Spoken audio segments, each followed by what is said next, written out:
संत कृपाल रूहानी मिशन के प्रमुख संत राजेंद्र सिंह जी महाराज 10 अप्रैल 2025 को पहली बार भिंड आ रहे हैं। वे यहां आकर एक विशाल सत्संग समारोह को संबोधित करेंगे एवं नामदान गुरु दीक्षा कार्यक्रम भी संपन्न करेंगे। यह जानकारी आज प्रेस वार्ता के माध्यम से उनके अनुयायियों द्वारा दी गई। 10 अप्रैल 2025 को भिंड में होंगे और मेला ग्राउंड के सामने मेडिकल ग्राउंड में महाराज जी शाम को 7 बजे सत्संग फरमाएंगे। रात को 9 बजे प्रभु प्राप्ति के जिज्ञासुओं को महाराज जी नामदान की दीक्षा देंगे और ये सिर्फ एक ही दिन का कार्यक्रम है भिंड में। और ये बहुत ही सौभाग्य की बात है कि महाराज जी बहुत अपार दया मेहर से भिंड बधार रहे हैं। भिंड में मिशन से जुड़े हुए अनुयायी बहुत अधिक संख्या में ऑलरेडी हैं और हमें आशा है कि करीब 40 से 50,000 लोग यहाँ सत्संग के कार्यक्रम में एकत्रित होंगे। आपकी कोई प्रश्न हो तो आप मुझसे पूछें। महाराज जी पहली बार जी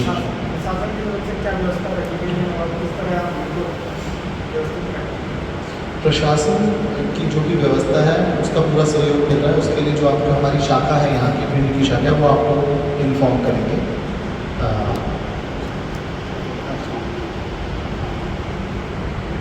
प्रशासन की तरफ से ऑलरेडी कार्यक्रम की परमिशन हो चुकी है और सभी डिपार्टमेंट को निर्देशित किया जा चुका है। सभी डिपार्टमेंट अभी तक पूरा सहयोग कर रहे हैं पूरी करके, बाकी अपडेट तो देते हैं।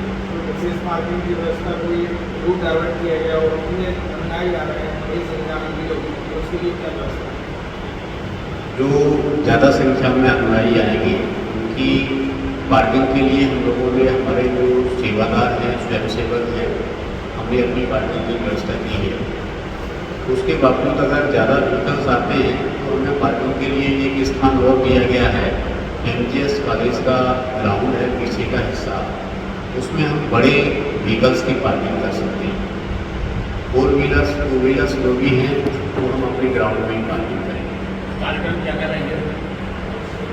कार्यक्रम के लिए सत्संग का कार्यक्रम है शाम को 7 बजे महाराज जी रहेंगे और उसके 1 घंटे पश्चात लगभग 8 साढ़े 8 बजे के कार्यक्रम गुरु दीक्षा जिसे हम नामदान कहते हैं वो कार्यक्रम रहेगा और महाराज जी दर्शन देंगे, सभी को संगत को आशीर्वाद देंगे। उसके बाद यहाँ से निकलेंगे। एक ही दिन का कार्यक्रम। आप व्यवस्था के बारे में बात करते हैं तो मैं आपको बताना चाहूँगा कि मिशन की ओर से बहुत सारे सेवादार इसमें लगे हैं। करीब 2000 सेवादार इस कार्यक्रम को सुचारू रूप से व्यवस्थित करने के लिए इसमें योगदान करेंगे और ये सभी सेवादार हैं, मतलब निस्वार्थ सेवा करने वाले लोग हैं। इसमें पंडाल में बैठाने की व्यवस्था से लेके सिक्योरिटी की व्यवस्था से लेके पार्किंग की व्यवस्था और फिर लंगर की व्यवस्था, इन सब में सेवादार अपना अपना योगदान करेंगे। तो इस प्रोग्राम को सक्सेसफुल बनाने के लिए करीब 2000 लोगों को इसमें योगदान का मौका मिला।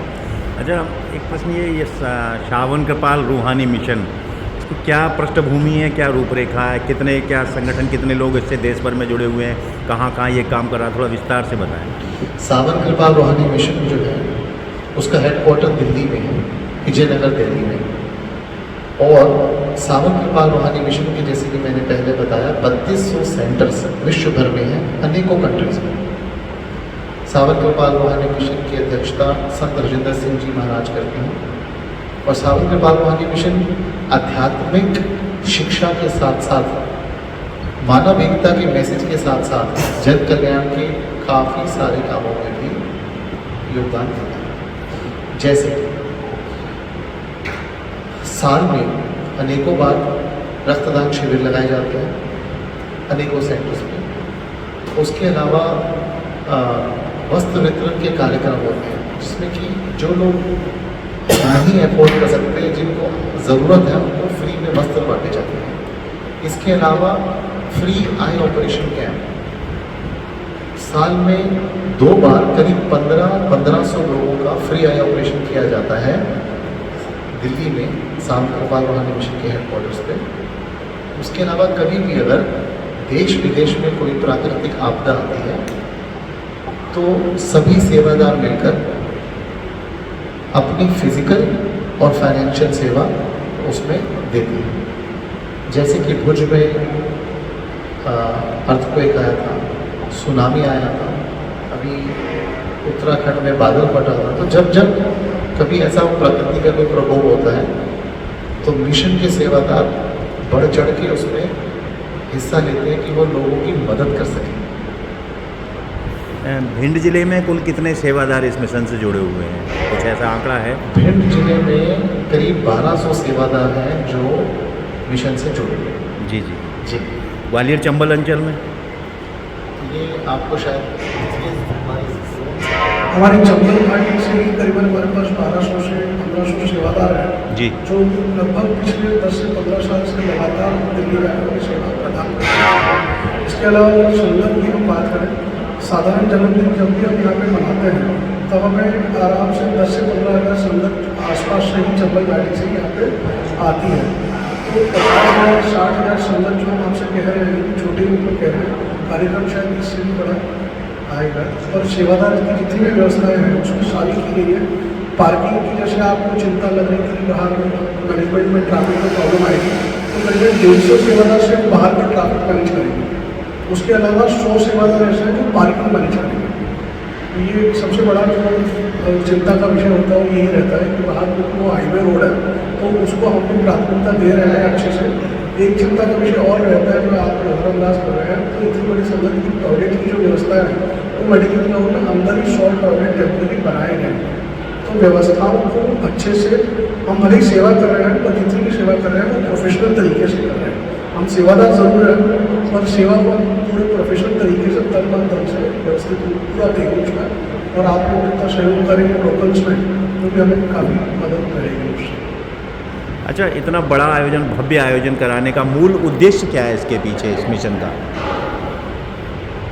देखिए, महाराज जी ने अपना पूरा जीवन आध्यात्मिकता की शिक्षा को जन जन तक पहुंचाने में समर्पित किया। और हमारा जो मिशन है सांत कृपाल रूहानी मिशन, ये एक ऐसा मिशन है जहाँ कोई भी चीज़ निस्वार्थ की जाती है। जो आध्यात्मिक दीक्षा महाराज जी देंगे, नामदान की दीक्षा देंगे, उसके लिए भी कोई चार्जेस नहीं है। मेडिटेशन सिखाने के भी कोई चार्जेस नहीं है। तो ये पूरा का पूरा हमारा जो मिशन है वो इस चीज़ पर फोकस करता है कि हमें जो भी काम करना है निस्वार्थ करना है। और हम एक नॉन प्रॉफिट NGO है, नॉन गवर्नमेंट ऑर्गेनाइजेशन जो कि नॉन प्रॉफिट है। इसलिए सभी चीज़ें बिना किसी अर्थ के साथ लगे हुए होती हैं। और इसका मुख्य उद्देश्य यही है कि जनमानस तक प्रभु का वो संदेश जाए, अच्छा जीवन, नेक जीवन जीने का मैसेज जाए, और मानव एकता जो कि आज की जीवन में बहुत ज़रूरी है, क्योंकि जीवन में इतना फास्ट हो गया लाइफ, इतनी फास्ट हो गई कि उसमें बहुत ज़्यादा स्ट्रेस आ गया।